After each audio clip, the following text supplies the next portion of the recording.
Le refuge de la Pointe-Percé-Gramusset s'inscrit typiquement dans ce plan de rénovation de l'AFF-CAM. Donc c'est un bâtiment qui est vieillissant déjà d'une part, il n'est plus aux normes de sécurité, incendie électrique et il n'est pas non plus aux normes thermiques. Donc c'est la raison pour laquelle une grosse rénovation a été entreprise pour le coup sur 3 saisons. Notre rôle, nous, c'est de préparer un dossier de consultation pour pouvoir avoir chaque lot, consulter l'entreprise par rapport à un cahier des charges bien précis.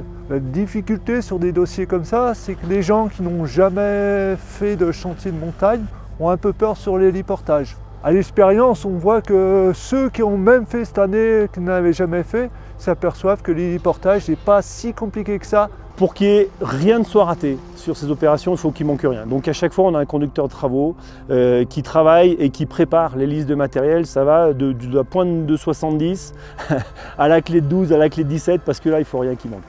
C'est un chantier à particularité puisqu'on est à 2200 mètres d'altitude environ. Et quand on a attaqué l'année dernière, on était encore une grosse zone enneigée. Ce qui nous motive, nous, dans notre métier, c'est un peu le cadre et puis le fait d'être un peu à l'écart de la civilisation.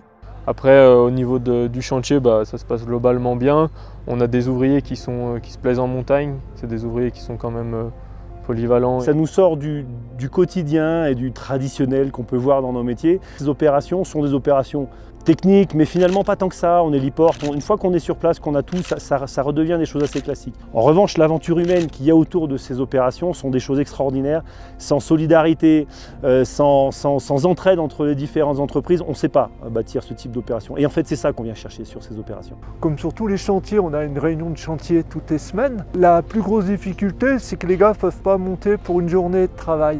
Il faut arriver à coordonner, mais pour des semaines entières. Il faut anticiper beaucoup plus sur le mois prochain que la semaine, parce qu'ils ne pourront pas venir vous dépanner pour une journée de travail. On monte sur une semaine de continu en travaux. Alors on est hébergé dans l'ancien refuge. C'est comme si on était à l'hôtel en déplacement, grosso modo.